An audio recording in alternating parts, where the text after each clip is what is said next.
For the last 70 years, scientists in Britain have been following thousands and thousands of children through their lives as part of an incredible scientific study. Altogether, more than 70,000 children have been enrolled in these studies across those 5 generations. In one study, scientists looked at about 17,000 children who were born in 1970. They sifted all the mountains of data that they had collected to try to work out what allowed the children who'd had a difficult start in life to go on and do well at school nevertheless. In other words, which ones beat the odds.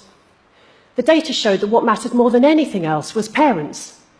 Having engaged, interested parents in those first few years of life was strongly linked to children going on to do well at school later on. In fact, quite small things that parents do are associated with good outcomes for children.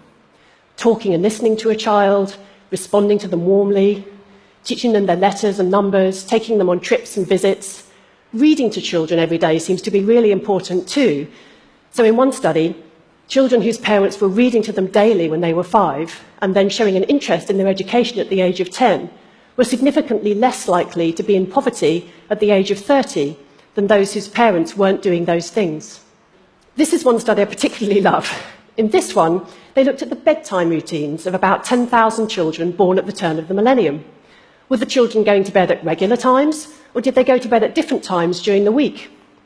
The data showed that those children who were going to bed at different times were more likely to have behavioural problems, and then those that switched to having regular bedtimes often showed an improvement in behaviour.